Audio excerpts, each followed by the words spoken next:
spine. Plug in your brain and tune into your people's spine. Is there anything sexier than cyberpunk? All the DJs in your sector come to make it fun.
Yo, yo, yo. Music talks. All right. Welcome to the stream. Hang on, let me set up. There we go. Stella Soleil. We are. Hey, ears and tails. What up? Welcome. Oh my god, I made it! Holy cow! Yeah, there was a slight communication. But everything is resolved. Everything is great. And we are going to be listening to your latest single that's coming out tomorrow, right? You know what? It was supposed to come out tomorrow, and it accidentally came out a week early. Oh shit! But but actually, you're the first person that I'm talking to about it. Okay. Wow. All right. Yeah. Okay. Cool. Cool. So it came out a week early. It's the song "Love the One You're With," right? Yeah, it's written by Stephen Stills, and it was performed by originally in 1968 by Crosby, Stills and Nash. And I was really lucky that I was working with two incredible male singers, Adam Cryer from Lucky Boys Confusion, which is a really big band in the Midwest, and One Life, which is another really big punk band in the Midwest that are signed to the Plain White Teases, their record label. And so they were doing like guitars and keys on.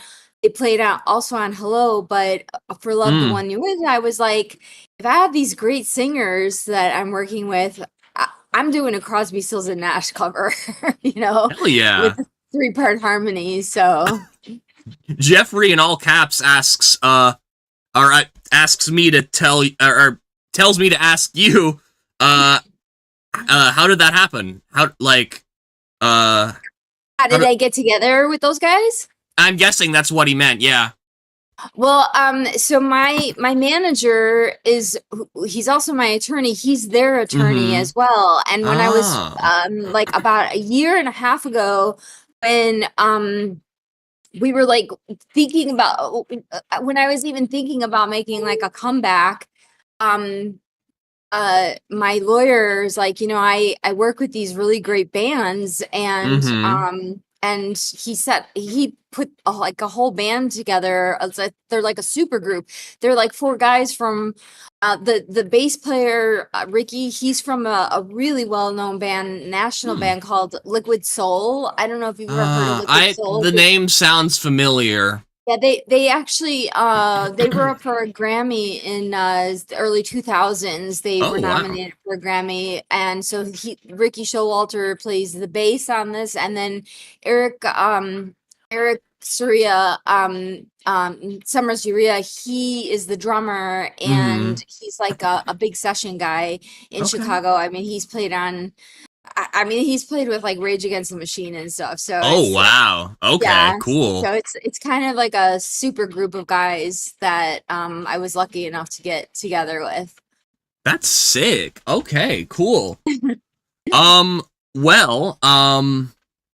We can watch the music video right now, or all right, let's watch it. All right. Hell yeah, this is the official video for Love the One You're With, Stella Soleil's cover. Let's go.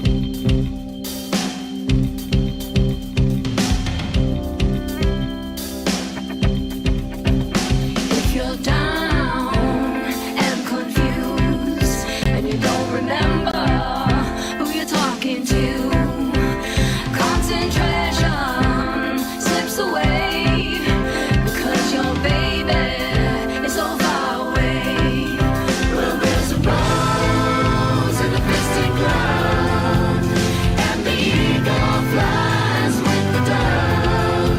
And if you can't be with the one you love, honey, love the one you with. Love the one you with. Love the one you with. Love the one you with. Don't be angry, don't be sad, don't sit crying all good times you had. There's a girl right next to you, and she's just waiting for something to do. Well, there's a rose in the distant cloud, and the eagle flies with the dove. And if you can't be with the one you love, honey, love the one you with. Love the one you with. Love the one you with. Love the one you with. Love the one you with.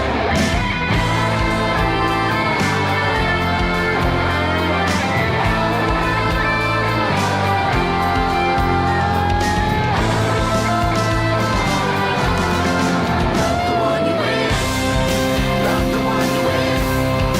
Love the one you with. Love the one you with. Turn your heartache right into joy, 'cause she's a girl and you're a boy. Get it together, come make it nice. You ain't gonna need anyone's advice. Well, there's a rose in the distant cloud, and the eagle flies with the dove. And if you can't be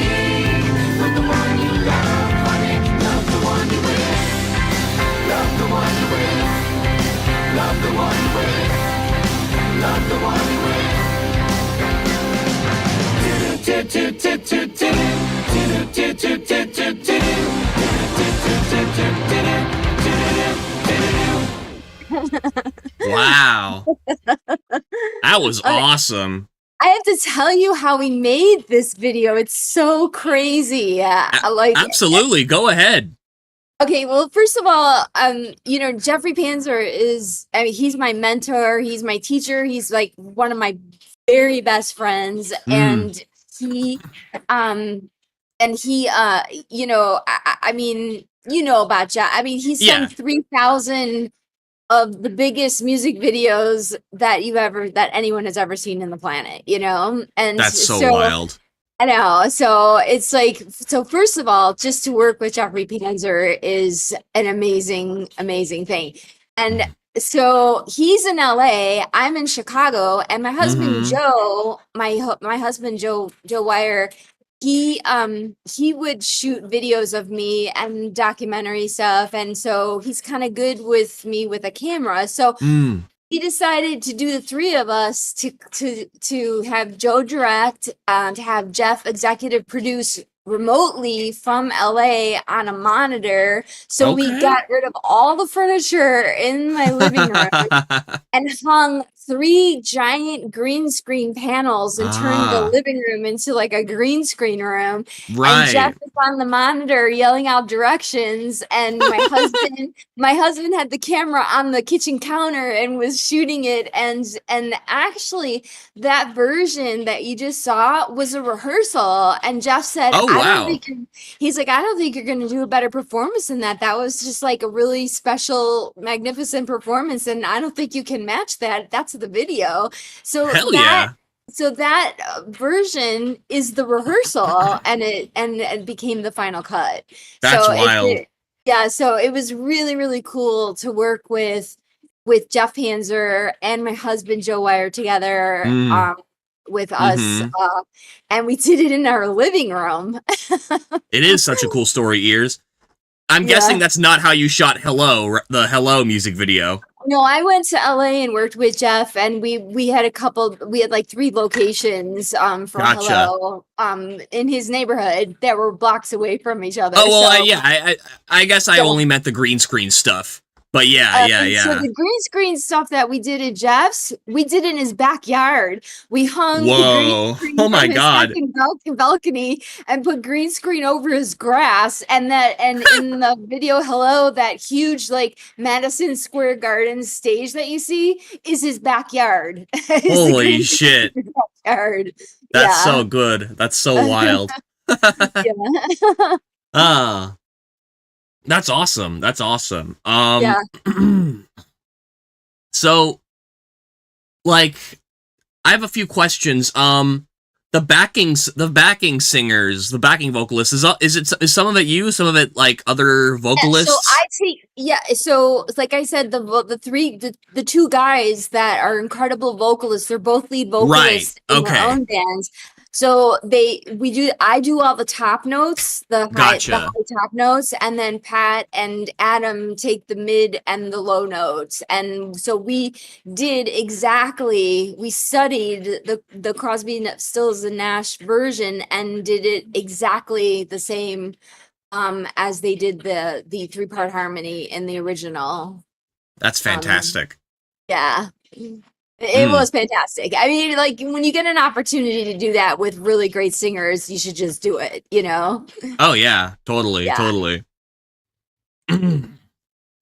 that's awesome. I remember watching this, I remember seeing this video on the JBTV episode, one of the JBTV episodes.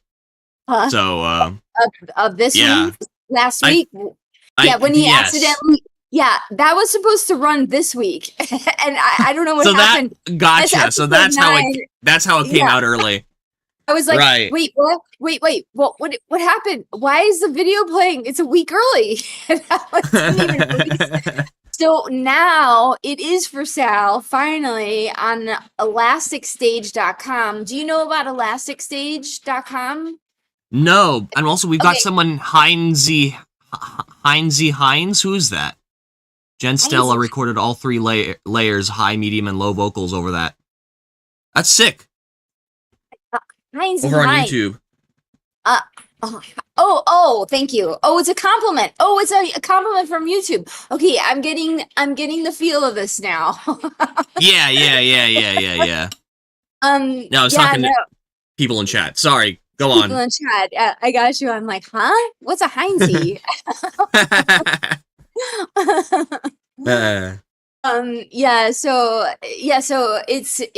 So Elastic Stage. So I have to tell you about this. This is so cool. And any independent artist. It's just Jeffrey on YouTube. Gotcha. All right, sorry, continue.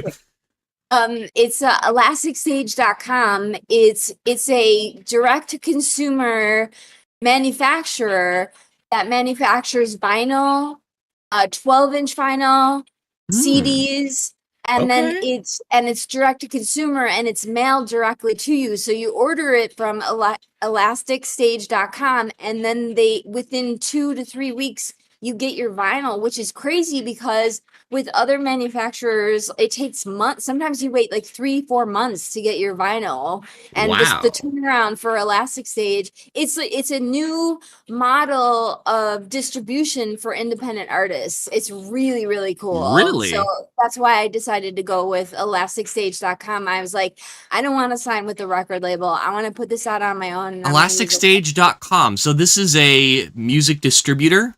That also it's direct to consumer. It's you order it and they mail it right to you. Okay. So it's like it only sells your music on vinyl and CD, right?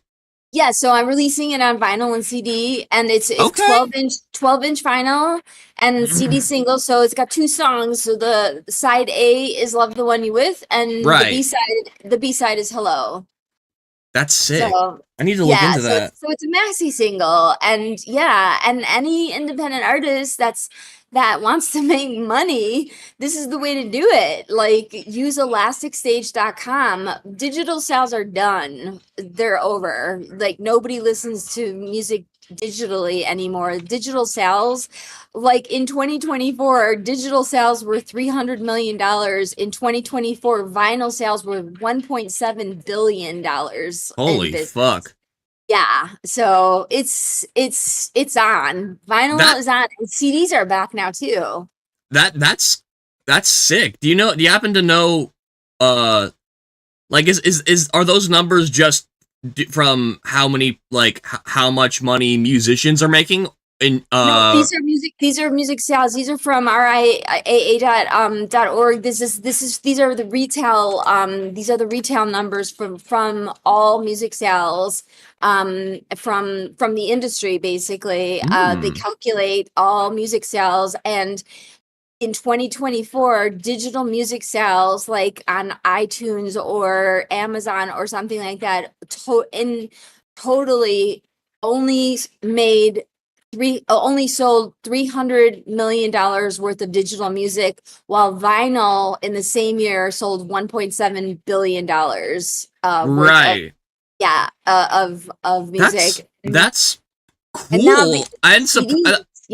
That's cool, and also a little bit surprising too. And I'm gonna say why. Ears and Tails also says that's what happens when the Spotify's of the world inshitify digital distribution. I mean, can you believe that giant hack that happened in Spotify? Anyone that ever thought that their music was safe on Spotify, like 100 million songs were stolen off of Spotify. Hey, thank you for the gifted sub to Ears and Tails, Big Bald Ben. Sorry. BBB! Hey, what's up, BBB? Sorry, I forgot to mention, Big Bald Ben is in chat. He says, he said he's checking out the site right now. Yeah, and the cool thing is, not only do you not have to touch the product at all, you don't have to do any of the mailing. It's direct to consumer from the manufacturer.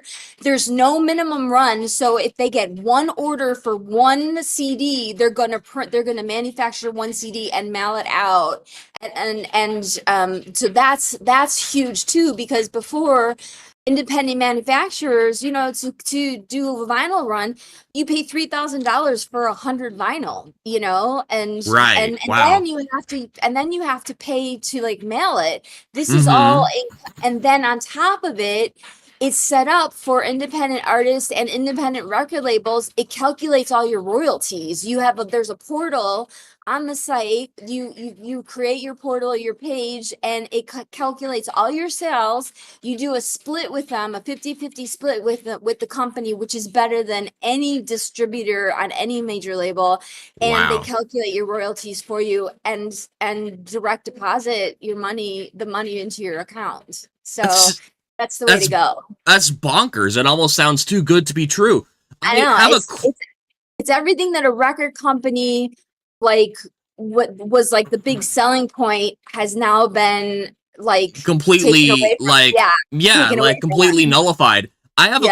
I have a question because Okay. I've never really understood this from a marketing perspective. I mean, Uh-huh. I think it's great for indie musicians, everything about this, but I'm curious, like, as far as convenience goes for the consumer when it comes to digital, streaming services, like, I feel like most of the bad shit that we see happening is happening to the musicians and not to the consumer. Why would like, Because Spotify was created for record companies to make money. Streaming platforms are just a front for record companies to make more money and to take even more away from the artist. That is what Spotify was. That was why it was created. It was created right? for the record companies. Yeah. So, Yeah. but consumers can still listen to their favorite songs on Spotify. So what's the But incentive for seriously, them to leave? because you don't own the music. You're leasing the music from Spotify. That's fair. Those are curated playlists. And if Spotify sells its company to someone else, guess what? All that music that you got used to listening to on your devices that off of Spotify is gone. It's gone because you don't own it. But when you buy Fair. physical copies, vinyl, CDs, you own it. And vinyl is the best way to listen to music because the music is embedded right into the vinyl. Right. There's no ones and zeros. It is the best way to listen to music. All And the analog. longest, yeah. My mom still has her vinyl that's like 50 years old, and how many digital tracks have you lost? Like, I mean, my iPod, I spent $1,000 purchasing music for my very first iPod, and then they changed the port, like generations of iPods later, and Uh-huh. I lost the charger, and they didn't make it anymore, and so I lost like $1,000 worth of music because I didn't have the That you charger. had that you had downloaded on the iPad. Yeah, and that I had on on the original, the big clunky iPod. Yeah, I had Mm-hmm. like $1,000 songs on that iPod, and I lost them Yeah, all. yeah, And I no. think, and I I think that's the reason why people want physical copies again, because they want to hold it in their hands and they want to know that they own it, that they're not just leasing the music or somebody's sure. curated playlist. Sure, yeah. In the Yeah, case of Spotify though, I feel like there are a lot of consumers who are like, I mean, I guess I don't know how, I don't really listen to Spotify. I don't really use Spotify as a streaming yeah. platform. So I don't know from experience personally, but I don't know how reliable, like, it is true what you said, that songs can easily go away off the platform because you don't own anything on it. But it already like, happened with the hack. When Spotify got hacked, 100 million songs were stolen. we're just like 100 million. we're like no longer available on the platform. Yeah, they got stolen off of the platform, and Spotify had no measures to protect those artists' music, and it was Wow. just hacked and stolen. That's what I'm saying. Like, Okay, I didn't realize. So when you said stolen, I thought you meant like the audio files and like all the digital information was like leaked from Spotify, and now a bunch of other people have the information, and the means to like I don't know, steal and redistribute the music. I didn't think that the actual domains were like no longer available to play on Spotify when that happened. Yeah, it was a big deal. The government stepped in and they're like, "What are you going to do about this? You're responsible for this, you know." And that is basically what killed Spotify, is that giant hack that happened. And I don't know if you know anybody like if you've ever heard of like Jimmy Iovine. He's the chairman of Interscope Records, and he also I know about Interscope. He started iTunes basically, and and Beats the headphones and everything. I mean, he said it himself. Spotify's got like 10 minutes left on its legs, and it's on its way. It's gone. It's over. It's over. Okay, that's cool. It's totally unreliable. Streaming platforms are totally unreliable, and people, music fans are tired of their music being at risk all the time, and this is why I think the physical, like the drive for physical copy and ownership is back. I couldn't be happier with that. That's fucking sick. Yeah, and then also I'll tell you something else from my experience, on my experience in the industry. If physical copies are back, that means that terrestrial radio is back, and AM FM radio, and getting your song on AM FM radio is a lot easier, especially in the smaller markets, than trying to get noticed on YouTube or trying to get noticed on these platforms where you basically have to pay for those analytics, Right. It's the most accurate it's the most accurate data that you're going to have, people requesting music on AM FM radio, and right now it's like 82 to 85% of the whole world's global people listening to music globally, 82 to 85% are listening to terrestrial radio again, AM FM radio. It's free, and there's a direct correlation between terrestrial radio and the sale of music. It goes hand in hand. So I'm really excited about what's going on. So I'm getting ready now to go on a 40-station tour where I literally am walking in with my flash drive that I'm decorating with like with paint, like my little paint pen that says Stella Soleil and a little sunflower on my flash drives. And it's going to have my 2 videos. It's going to have my 2 singles.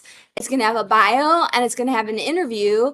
And I'm just walking in. It's already set up. 40 stations. I am walking in, boots on the ground, into the station and handing it to the program director myself without even like calling ahead of time or anything. I'm not even making an appointment. I'm walking in and being, I'm an independent artist. I love your station. I would love it if you could play my new single, and leave. And that is how you get radio play. That's so fucking simple. And I mean, as a Gen Z kid growing up, I've only ever heard of this. I haven't lived those early days. And it's also like I love the idea of returning to an older format. I guess one thing that I would miss about the digital format is the ability to easily shuffle between songs. I would miss that. I get that, but the flip side is that it's not going to get stolen from you. That's fair. That's fair. Like it's not going to get stolen from you. And as an independent artist, it's you write a great song. And you go into like a P2 market in the smaller markets like that surround like the like say Chicago is a big P1 market. It's impossible to get radio play like because iHeartRadio owns those stations. But like in the smaller markets that surround it, the P2 markets and the P3 markets, those college markets, they love it when artists walk in with their music and hand it to the kids that are running the station, and they play you, and then they say, buy Stella Soleil's new single on elasticstage.com. Boom. That's how you sell records. So fucking cool. This is really exciting. I know musicians who I like there are musicians out there that I am friends with. Abstract is one of them. You know, I still text with him like quite often. He left social media quite a while ago. He's the reason I met James and went like discovered this whole circle at all, and like he's very down and out and like fucking, I guess, pessimistic about the future of like. Oh, be optimistic. This is good, Keegan. This is really good for independent artists. We have a real way to be competitive in the market in a real way now. Like we have it's all, and but it always comes back to the song. Like you have to write a hit song. Like you have to write a song that's going to react. But if you write the song that's going to react, you can walk it into a radio station, and if it's good enough, they're going to play it. And if it's good, and if they're going to play it and it's that good enough, real people are going to request it, and they're going to put it into rotation, and then they're going to up the rotation, and then people are going to pull out their money and they're going to buy it. And that is how an independent artist can sell 500,000 to 1 million records on their own. Dude, that is like you like growing up and trying to get into the music scene like online and stuff. It's like that was what you said just now was kind of like the promise. I was like the kind of like the quote, I guess the American dream promise of the musician world. And then when I actually got a distributor and was like, oh, okay, you learn really quick. Oh, okay, that's not how it works at all. But like what you're saying, that's really, I almost have to like pinch myself. It's like, what? This is but the key element is, if you want to sell records, you have to write a song that is going to sell records. Okay, like so that is the key. Yeah, like, yeah, but like what I'm saying is, even back then it was like that was one of the things I thought about. Like, okay, the catch is you got to make a good song, and then people will listen to you. And then, but then I see all these musicians on Spotify with like 0 monthly listeners who have fucking amazing songs. I'm just like, that's because you pay for those. Analytics are bonk. Like you have to pay, you have to pay to get those numbers. You have to pay to get those listens. It's payola. The thing that was made illegal on terrestrial radio in the 50s is right in your face on the streaming platforms, and they call it promotion tool or boost or something like that. It's payola, you know. And like it happened to me on YouTube with Hello. Like I was like, I don't understand, like it's such a great video. Well, that's because I didn't go to YouTube Studio and pay for their promotion tool, and that's why they blocked my views. And I was like, oh, this is so not fair, and this is why I'm so glad I have my own music video TV show on JBTV, because I'm kind of like, I'm sorry, I'm going to swear, but fuck you. No, I'm totally. Play my video. You can absolutely swear here on my own platform. And fuck YouTube, you know? That's sick. I guess my point is what you were telling me is what is like what I was what I was promised, or what I assumed I would get when I entered the music world. And then after several years of being in the modern music world, I'm like, oh, now I'm all jaded. Here's the middle part. Okay, this is with the older model. You're saying the older model coming back. The middle part that you're missing is you have to go to stations that do their own programming. You have to go to stations that do their own. It has to be independent radio stations that are not owned by iHeartRadio or Luminate or any of these big conglomerates, because they know, because they have programmers that program the station in New York and LA. And you want to go to the P2 markets, which are the smaller markets that do their own programming and are into like the local hero and the independent artists, and they want you to win because it's their way of touching of celebrityism, you know. It's repping their region or whatever. Exactly. And that's the middle part where I think we're in the older model. This wouldn't have worked. Now this works because of the the power of these smaller markets that are selling lots and lots of vinyl and CDs. So Right. terrestrial radio. So here's the formula: terrestrial radio in small markets, CD and vinyl, and direct to consumer manufacturing like elasticstage.com. And I know it's scaring the shit out of major labels because they're running around. All these huge UMG and Sony are running around trying to buy up every independent entity because they know it's real competition, and that is the evidence right there. They and actually the government stepped in and they're like, no, there's anti-monopoly laws. You can't buy every independent entity. That's a monopoly. And they stopped them. But to me, I'm like, there's all the evidence that you need. We are scaring the big guys. It's like David is winning against Goliath. Dude, that's so fucking awesome. Oh my god. It's hard to believe it's so awesome. And it's so also awesome, ears and tails also asked this a while ago, so I feel bad, but they asked, are the radio stations concerned about rights to the song? No, because the great thing is you're independent artists and you don't have to, you give the radio station the right to play the song as long as you register for yourself on ASCAP or BMI as a writer so that you get paid. But ASCAP and BMI collect separately from radio stations, and you get checks even getting played on terrestrial radio. And it's real money. It's not like Spotify money. It's real money. And so Spotify play money, yeah. Yeah, no, you have to, as a writer, register with ASCAP or BMI so that any radio play you get, you're going to get a check for. Or any play, like I have so right now, I started getting ASCAP checks again after 26 years ago. I have a song in a movie called Kiss the Girls with Morgan Freeman and Ashley Judd. Do you remember that movie? It was a big hit like in the 90s, like 96. And my song, the whole song was used in the movie.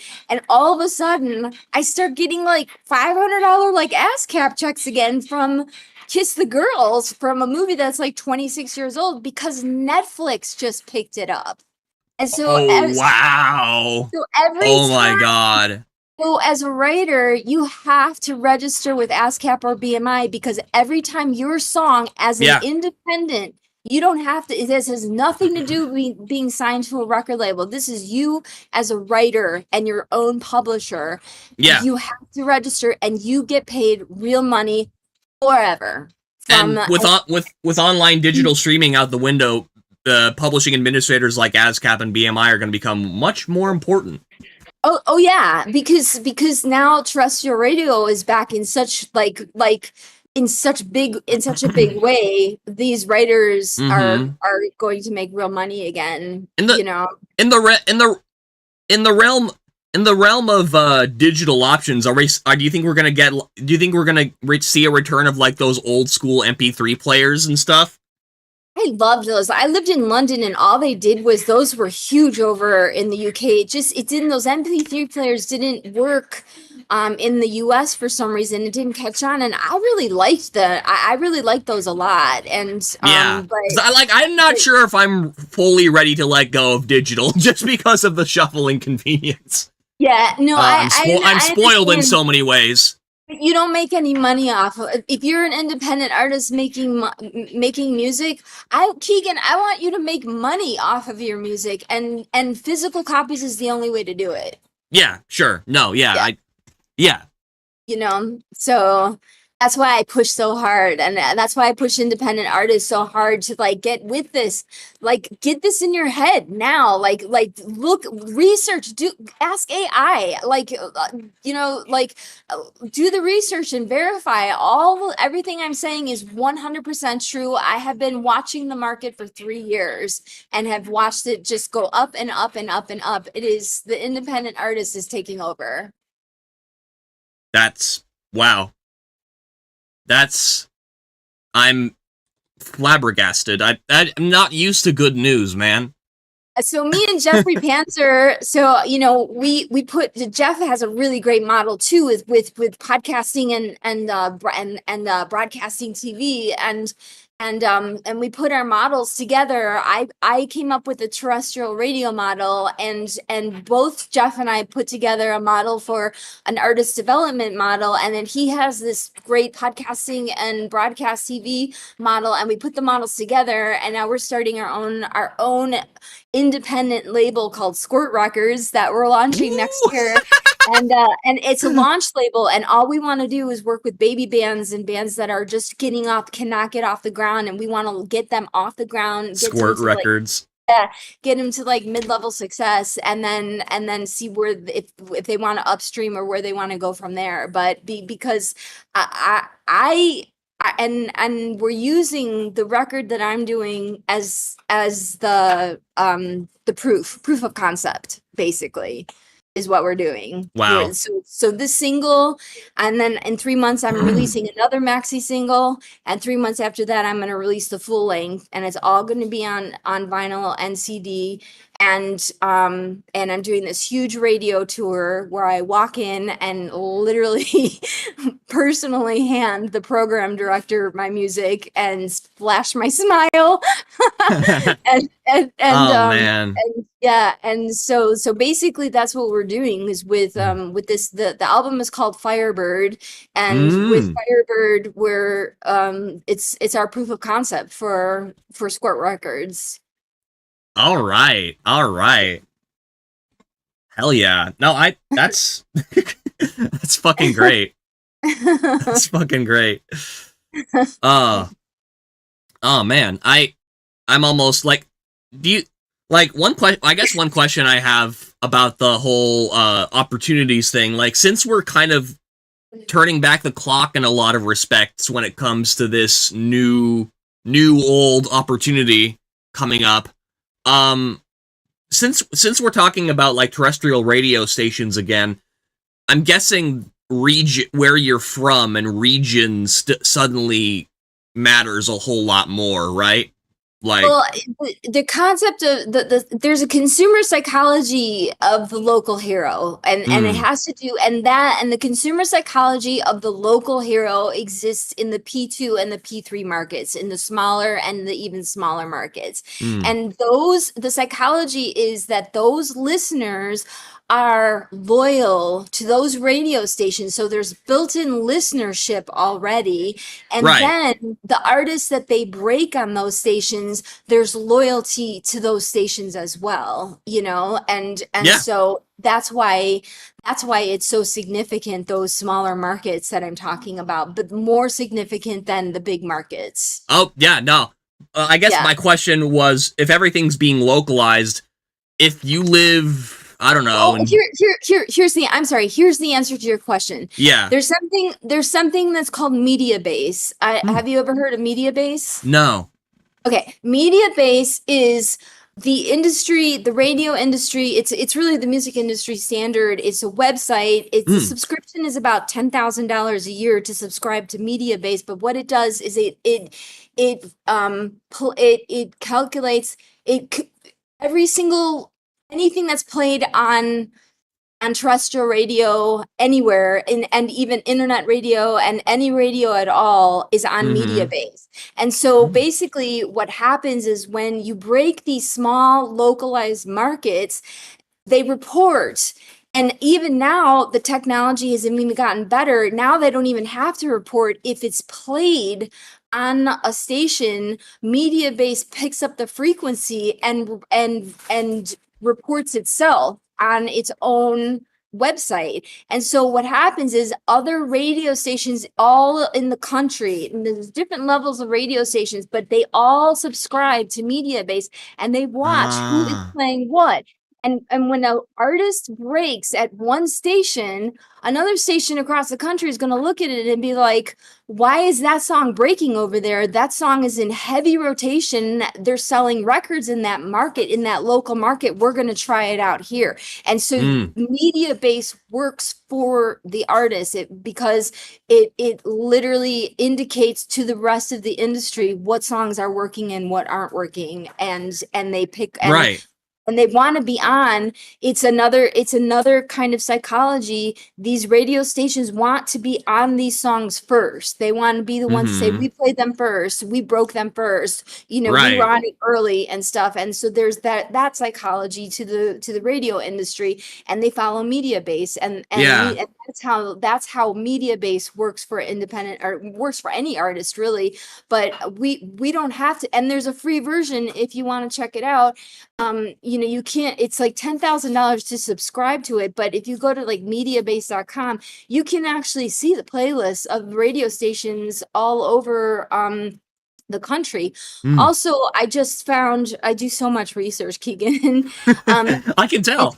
It's called radio.garden. Check that out. Radio.garden. That is crazy. Yeah, radio.garden. So basically, radio.garden, you put it into your browser, and any radio station in the whole country, you click on the dot and you can hear what they're playing, like right there and then. Wow. And it's free. Every single radio station in the country. I'm looking at Roseville. Yeah. So this is success coach learning. Okay. So this is, that's sick. This is significant for us because now you can, when you do your radio research and you decide what radio stations you want to go to radio.garden and check out what these radio stations are playing in these localized territories. Okay. That's sick.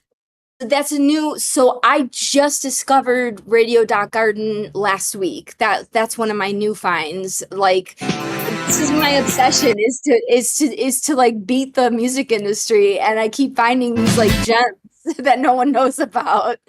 That's so fucking cool, man. It's like, I have musician friends in like a lot of different locations, and it's like, wow, that's all those green dots. Those are like different radio stations. Those are all radio stations, and you hit it, and it plays exactly what they're playing right now. And you can tell, is this format going to work for my song? Let's try this area. Is this are they playing on their playlist? Like what they're playing, is it work with my song? And that's basically how you can map out your radio strategy. Right. Colorado Springs. Wow, there's different Colorado places. Ooh. Yeah, no, I mean, again, I keep having my musician friends in mind when I think about where they live and where they're from, and it's like, certainly there's certainly a fuck ton of options over there on this side on the East Coast, and sure. Yeah, no, and it's a good way. Radio.garden is the way to find the local territories. Canada's pretty scarce. Whoa! Okay, okay. I need to mute the tab. That's sick. Yeah, that's sick. So those are my trade secrets that I just spilled. Well, It's so fucking awesome, man. I'm glad you do all this fucking research. It's really, I don't get a lot of good news when it comes to the world around us. So I'm glad that I think the grass might be greener on the other side when it comes to at least what I like to do artistically. Yeah, I mean, I'm totally I am a really, I'm a talented artist. I'm a really talented songwriter. I write for, oh my God. And Keegan, I just got the biggest publishing check of my life. It just came from China. China just paid me. I just signed a publishing deal for all of Southeast Asia with Fuji Pacific. And I was like, what is, I was kind of arrogant, and I'm like, what are they going to pay me? And I just got the check, just came in, and I was like, holy shit, this is the most money I have ever made on one song in my entire career. And they used it once for one performance. What? And they sang my song in Mandarin, and I got this massive massive publishing check. So the other thing I want to say is do not discount international. Do not discount international. There is so much money out there to be made that people just don't think about, you know? And I mean, I'm not going to say the number, but you would freak out if I told you how much money I just got paid for one song. I was freaked. Jeff Panzer, when I told Jeff, he's like, I'll believe it when I see the check. And then I got the check and I was like, it got couriered to me. I didn't believe him. I wouldn't give him my bank details. I'm like, I'm not giving them my bank details. This is a scam, right?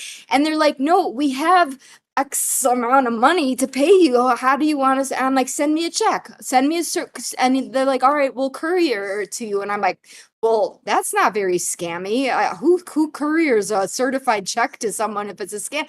And Jeff Panzer was like, I'll believe it when I see the check. For this amount of money, I'll believe when I see it. And then I got it. And I opened it and I took a picture and I texted to him and he goes, wow, holy shit, congratulations. That's so cool. Is that an opportunity that you could have gotten? I'm curious. Was that an opportunity that you could have gotten earlier when streaming platforms were a lot more, I guess, prevalent? Or is this just like a thing in general that that could have happened at any time? So it could have happened at any time, but I think what's happening in Southeast Asia in particular is, you know, they don't really recognize international law. And so a lot of intellectual property has gotten stolen from that part of the world. But I think what's happening is that they're trying to become legit in the music world. And so they're paying big money now for songwriters and you know, American songwriters, and then their producers take their artists and they adapt into like so my song. So now if I do, so Fuji Pacific is now looking to place Hello. And if it's all of Southeast Asia, you're talking 4 billion people as opposed to America, which is 300 million people. Oh my God, yeah. I know. So that's the other thing I want to say. If you discounted international money, do not discount international money. I just got the biggest check of my life. Like, oh my God. China. Yeah, from Fuji Pacific. Yeah. So. Oh my God. Yeah, that's crazy. It's a great big new world for the independent artists. And you know what? If I was on a record label, I bet you I wouldn't have gotten that much money. I bet you I wouldn't even gotten that deal with Fuji Pacific, you know? Right. So, yeah. Yeah. No, but that's, you know, that's still it's still promising, everything you've said about the, you know, the return, the fall of streaming platforms and the return of CDs and like terrestrial radio and terrestrial radio. Yeah. International licensing deals. International licensing deals now. That's a new thing. International licensing deals with with all of Southeast Asia. You know, like that did not exist fucking great. Before. That did not exist before because nobody trusted Southeast Asia because they never paid anyone. They would just take your song and do it and not pay you, you know, and they're paying. I can tell you for sure. I got the check. I took a picture of it. I could not believe it. And that's so cool. I called my tax attorney and I'm like, I need to become an LLC like right now, and deposit this check into a business account because it's too big for a personal account, you know. And so so that's the other thing I just did. I just became an LLC. No, no. It's funny. I am self-employed as well. I have a business account. I set everything up, you know, my parents helped me and everything, set this whole thing up, and this was before I realized with the current music economy such as it is, that I'd be making chump change for the first portion of my career. but like hearing what you're saying now, I'm So starting to look forward to. I'm starting to become optimistic again. Keegan, you have to do the research. Like this is the thing. In order to win at this game, you have to be just as smart on the business side as you are on the artist side. And most artists don't like to do that work, but I love it. I thrive on the business side because I'm like, oh yeah, tell me I can't do something. Watch this. You know what I mean? Like it's oh, tell me I'm too old. Watch this. You know, and so I'm like, I have that fire, you know, and I have like you learn everything out of spite. I'm defiant. I defy. Yeah. I want to defy, and it's the only way to do it is to educate yourself on the business side as much as possible. Take everything I said, go look it up yourself, verify it, and get excited because this is really, really good for us. That's so fucking cool. I feel like I'm a broken record. I don't know what else to say. This started as a simple showcase of your single, and now it's like hype train for indie artists. I wanted to tell you what my plans were, what to do with I'm not the kind of person that just makes music to make music and show people and then there are what do they call the bedroom artists? I want to win. You know, like I want to beat those motherfuckers. I want to win. I want to beat the industry. I want to create an entirely new music industry that is led by independent artists. You know, that is my goal. You know, that's my dream. That's so fucking awesome. And based on the things you've said, it's like a very viable one. Because, like, you know, I've had, I have songs hyping up indie musicians and, oh, someday we'll get there, someday.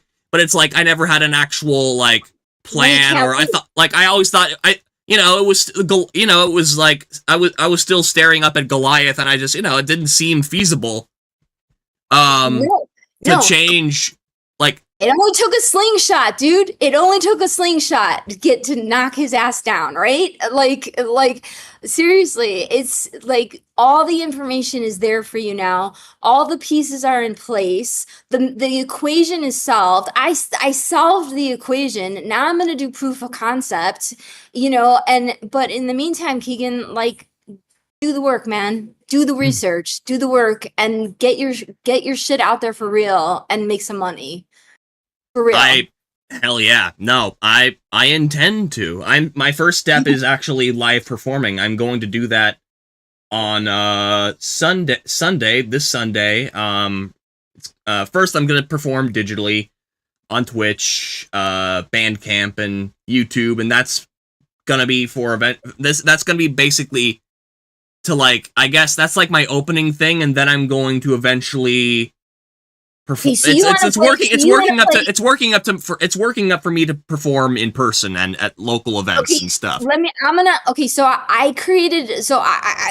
I was trying to tell Jeff this and he got annoyed with me. He's like, another model, but I created a whole touring model. I'm gonna give you like the really important points on the smartest way to make money playing shows. Okay. Because also, hi, Voxen. Sorry, continue. I was just saying hi to Voxen Music. She joined chat. It's really impractical. You make no money touring. It's really impractical. You're better off doing podcasting touring, like doing like a whole circuit of like 50 podcasts to get yourself out there, But here's the thing. Okay, so there's a P1 market, right? So like that's a major market, like say Chicago, let's just say. And then there's a P2 market and there's a P3 market. And those are the smaller markets that go 50 miles out and then 100 miles out, like up to like 2 to 3 hours out. Those are like the P2 and the P3 markets. So you want to hit, obviously, I told you like the P2 and the P3 in the college markets, but there's a point where the frequencies from terrestrial radio, from the P1 market, from the major market, and the frequency from the terrestrial radio in the P2 market cross over, they overlap. It's called frequency overlap, right? And the frequency overlap between the radio station in the P2 market and the big radio station in the P1 market means that these mixed consumers of P2 consumers and P1 consumers. The P1 consumers have disposable income to buy like your merch, and the P2 That's another thing. Sorry to interrupt. That's another thing I'm working toward getting set up is a merch table. So listen. This is how you do it. So and consumers from the P2 market have loyalty to you, and they're going to want to buy. So this is a gold mine where the two frequencies of the radio stations overlap. There's you draw like a 10-mile radius around the overlap of this frequency, and then do a guerrilla show. Do you know what a guerrilla show is? No. Free show. Do a free show. You go to the venue and offer to do a free show, all ages free show. Okay. Right. And so this gives the people that are going to come to the show incentive to buy because they didn't have to buy tickets to get in. Yeah. The venue, it's the incentive for the venue to do a guerrilla show is you're going to quadruple their bar tab, which is where they make most of their money. Right? So right. They're going to want to do a guerrilla show and not pay you a guarantee. You're going to do it free. And then what you do in these pockets where there's these frequency overlap, in these pockets, you find the venue, do a guerrilla show, and load up with merch, and you will sell everything. And that is how you make money playing shows. And you only do key shows. Only find those pockets, like find the 6 pockets where you get that frequency overlap and play those shows for free. Do all guerrilla shows, and they will buy everything. You will make so much money in one show. I did this my most famous show that I did, this guerrilla show, I sold in one show 800 CDs. I sold 800 CDs in one show. Yeah. Okay. So this is another model that I put together that I figured out. Like, do you understand when I say with the radio stations where the frequencies overlap and you've got consumers, they can hear the major market radio, they can tune in to the P1 terrestrial radio station, and they can tune into the P2 station at the same time. They have access to both stations on their AM FM. That's a frequency overlap. Those people spend the most money at shows. Those are your biggest buyers. And if I were you, I would research where those pockets are and set up guerrilla shows, do 6 guerrilla shows, and make like $6,000, $7,000 in merch. That's awesome. It's been years since I've actually thought about taking money into account for anything meaningful when it comes to my music. I was always thinking about pivoting to just selling, I don't know.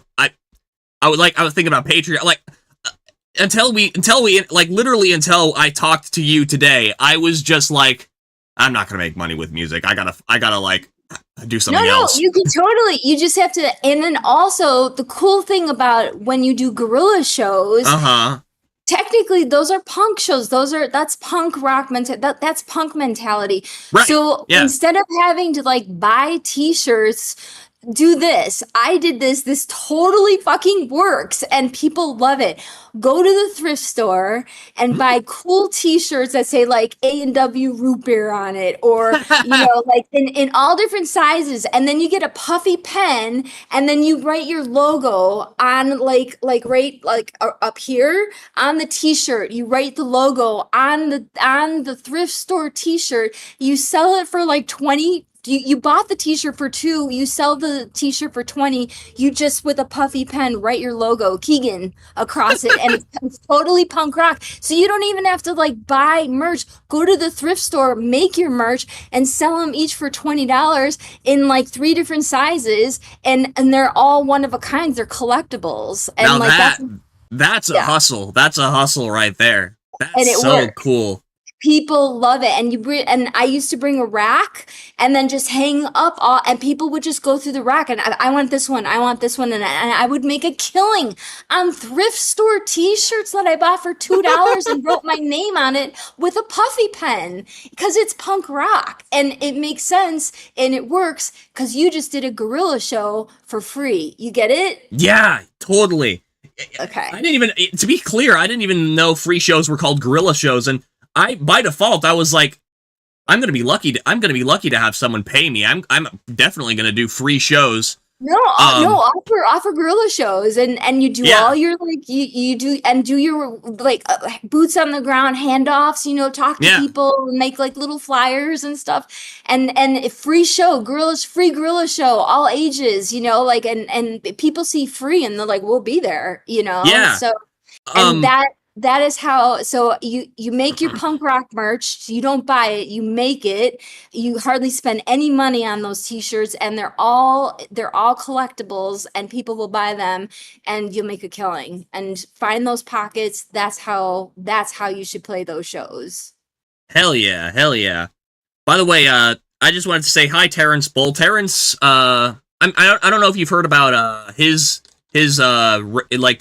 radio station on Blackhawks Bay, I think it's in New Zealand.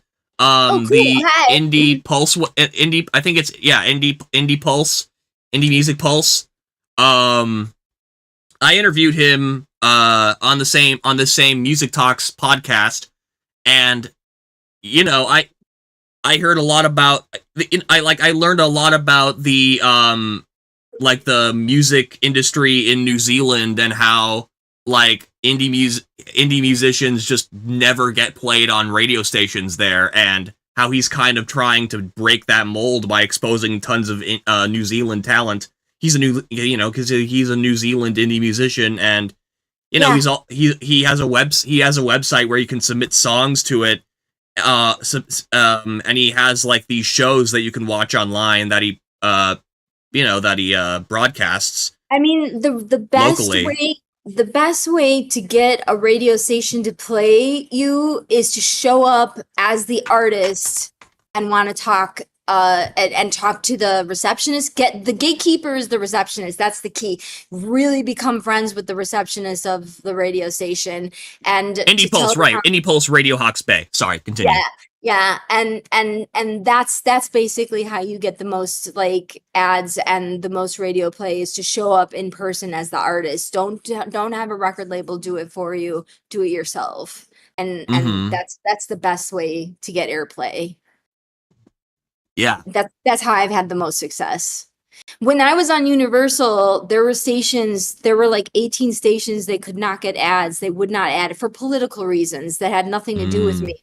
So they sent me on the road, and I got them all. I got all the ads by walking in and just having conversations with these program directors as an artist. They love talking to artists because most program directors are artists themselves that didn't have the confidence or didn't have the opportunity to become a famous musician, and so they went into radio. Yeah, so they went into radio. So so really, they want to talk to artists because they are artists, and a lot of them, especially the smaller market radio people, they're right. usually always musicians.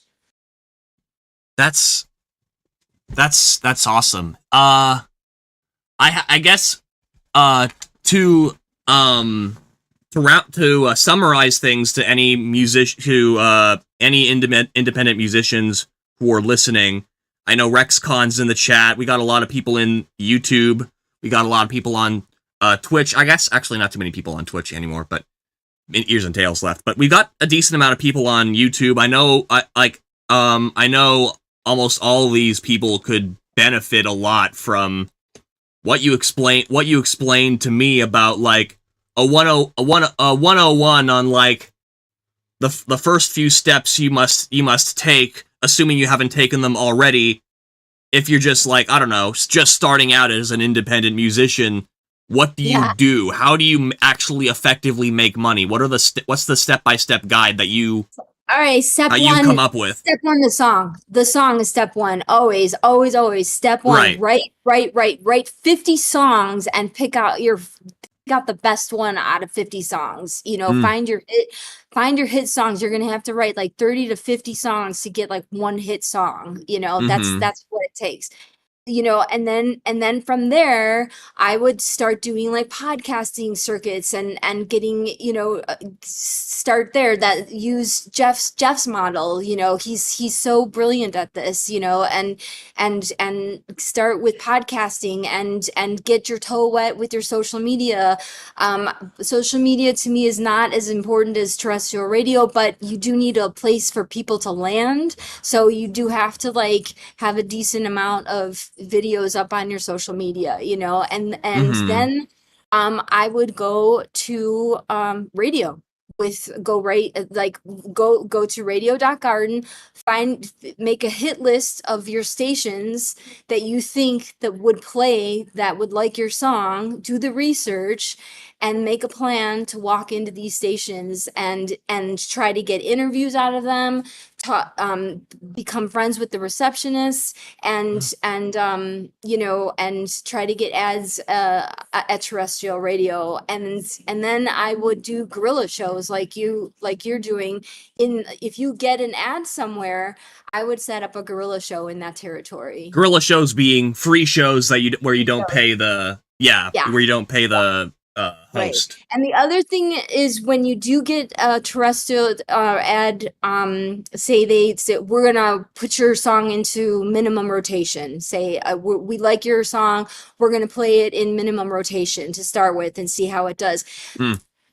A smart thing to do is to spend $50 on that station and buy an ad and tell people where to buy your record, which is elasticstage.com. You need to, after you make your single, I'm sorry, I forgot that step. You service it to elasticstage.com so that they have it ready to sell and manufacture for your orders, and then buy an ad for $50 that will run like twice a week on a small station saying, hey, if you like Keegan's single, buy this on elasticstage.com on vinyl and CD, and they'll run it like twice a week for a month for like $50. And that's after you walk into the nearest your nearest local radio station. Yeah, that's after you've already gotten this, you've convinced the station to play your single. Buy an ad on that station.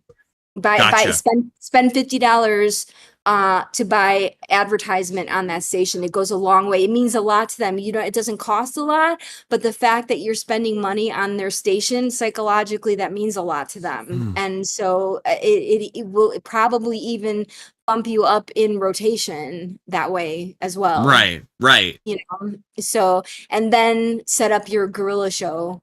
If you're getting some serious spin in that area, set up your guerrilla show, get your punk rock merch that you made, and make money. Hell yeah. Hope everyone's taking notes there. What would you recommend? Like, are there any sources, any articles, any guides out there that would help, that would assist in this journey?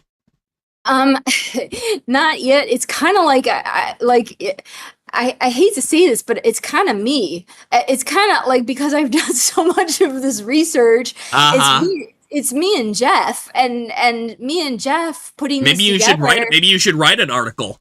Well, we're putting a record company together because we believe in the model so much that we're like, we're gonna make a record company that's never been done before, that's the most pro artist, independent artists record label ever to exist. And that's why we're doing this together, because between him and I, we have solved the equation for the independent artist, and I don't think many other people have done that yet.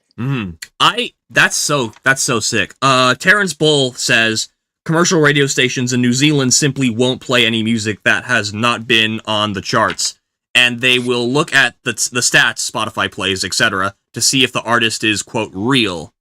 So there must be in New Zealand, there must be community radio station. You must have community stations out there, right? I mean, he has one, Indie Pulse. I don't know about other places. There's always, because there's always small markets, and commercial radio stations frequencies only reach so far. So in these smaller, more rural areas, there's going to be community stations, and those are the ones you're going to want to hit. That's where you'll get the play. Right. Okay. I really want to host something like this again. Okay. I was talking. I was prepared to talk mostly, if not all, about your new single. I honestly wasn't sure how long this interview was gonna be after we were done. After I was done exhausting questions about your single. I really love this extensive tangent we went on. And Terrence really wants to talk to you. Okay, Terrence. Play my single, Terrence. and I would love to honestly love to host another panel like this where I can get you and Terrence on. Sure. And just talk business, talk exposure, talk. Keegan, you gotta have Jeff on. Like, have me. Oh yeah, Jeff. Yeah. If Jeff wants to come on, by all means.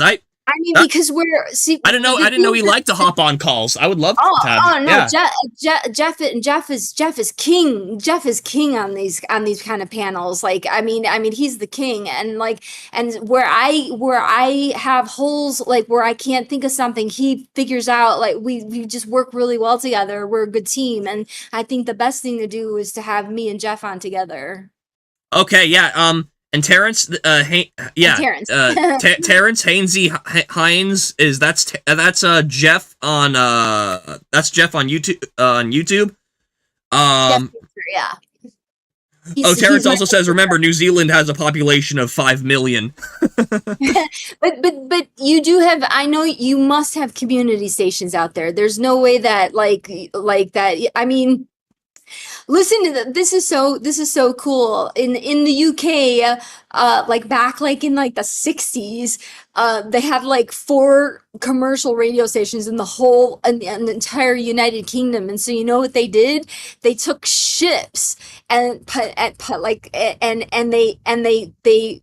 they pulled the ships into international waters, and they broadcast these cool unregulated radio stations into the UK, broadcasting from ships, and they called it pirate radio. And really, that's where that came from. That's where the idea for satellite radio came from. But the UK did it in the 60s, and that is why the UK has such a huge impact on the opinion of world music, on great music.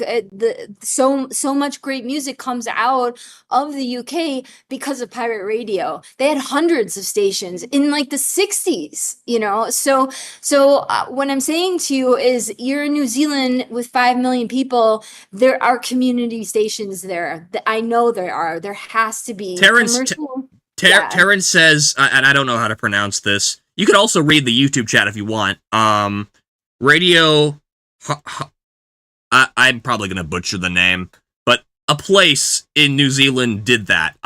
If you want to read the place in particular, you can. I'm not gonna humiliate myself by trying to pronounce it. But. Yeah, I'm at a loss for words right now. I don't know what to. One thing I know. I tend to do that. I get on these interviews and then I stump the interviewer. I'm sorry. No, total. I'm happy. I want to make shorts out of this interview. If I wasn't so fucking lazy, I would love to like make shorts out of this with just little tidbits and cut snippets of you giving advice, because dude, people need to hear it. Yeah. Oh my god.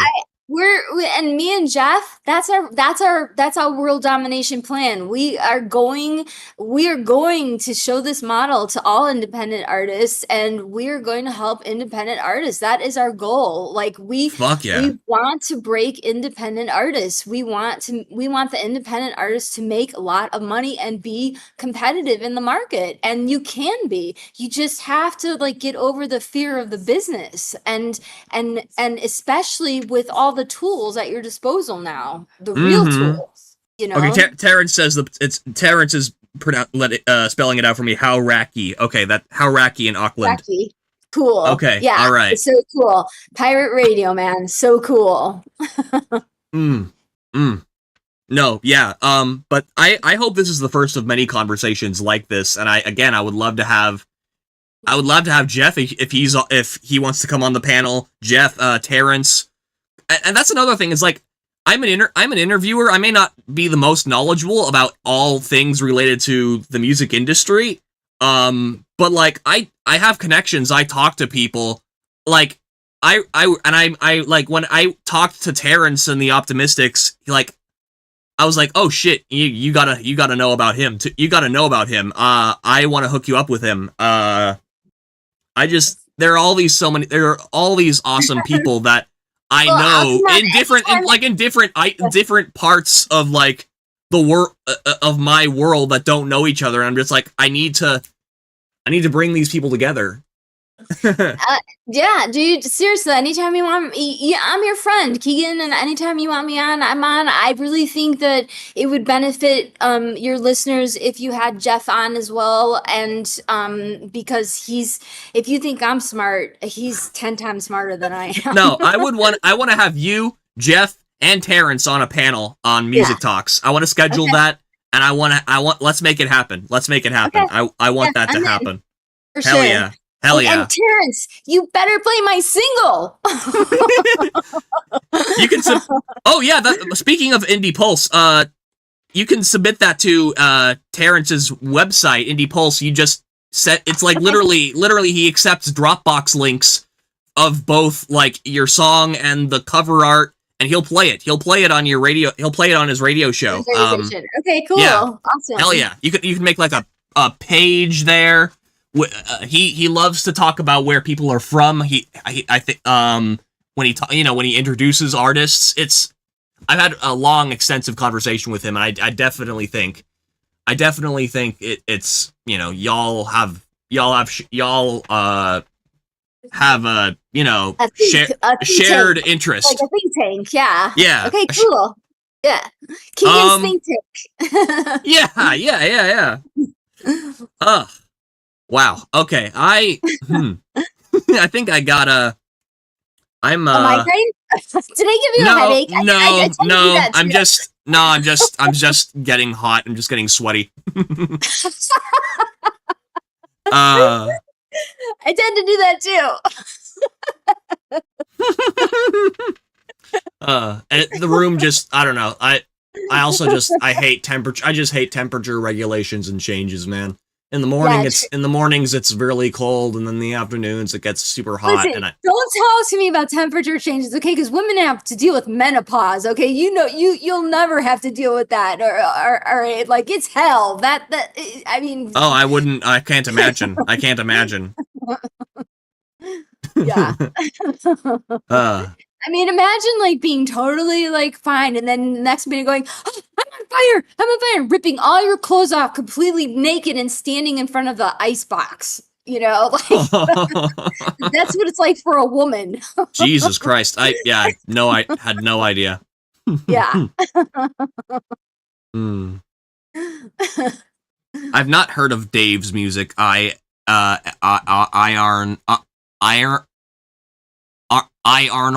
Arnold? Is that Arnold? I don't know how to pronounce your name. I apologize. But, no, I have not. I don't believe I've heard of Dave's music. You can send me, some of Dave's music if you want. I think we're gonna wrap out the panel here in a little bit. Okay. Awesome. Unless you have any more things to talk about. I hope I didn't like information overload you guys. I just was like, you were asking me questions. I'm like, I gotta tell you what I know, and I hope I hope you can remember it. Thank God I'm gonna keep the VOD on YouTube. That's because I am terrible at retaining it. Like I am terrible at retaining information when people are just talking to me or talking at me for like a long period of time. Like, I mean, I'm glad you're doing it. I'm glad you're here. I'm going to have to definitely rewatch this. Awesome. Yeah. And like I said, if you want to start playing shows, do all guerrilla shows. Cause they ain't those venues aren't going to pay you anything anyway. You're going to make like $50, you know? Yeah. Like I guess to the extent I thought it through by default, I was just like, okay, yeah, I'm gonna be lucky. And then it makes you, and then it gives you like this cool, like punk credibility that you do guerrilla shows, you know? Hell yeah, brothers. Yeah. No, I went to the indie artist that does all guerrilla shows. I've been a punk rock flea market with live music. I understand the scene a little bit. I wouldn't say I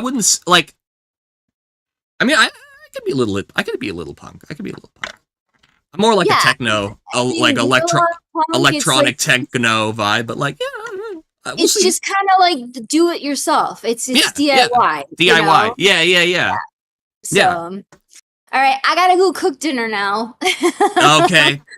Well, it's been awesome talking to you. Do you have anything? So turn this thing around. Do you have anything left to say about your single, or like where people can listen to it? Please go to elasticStage.com and buy it. All right, you heard it there.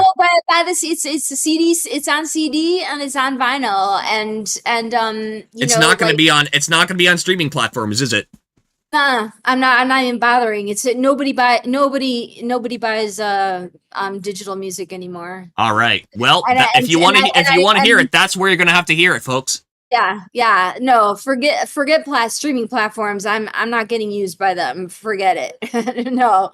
Listen to terrestrial radio and elasticStage.com. If there's any takeaway from this panel today, those two things. Okay. Hell yeah. Well. All right, awesome. Woo! That about does it for this panel, this episode of Music Talks. I think the next episode, whenever that may be, I would love to have Jeff, you, and Terrence on one. We'll see what we can do there. We'd still have to schedule that and talk about that. But until next time, tomorrow I'll be, doing my robot jukebox thing on Friday. And until next time, I will see you. Peace.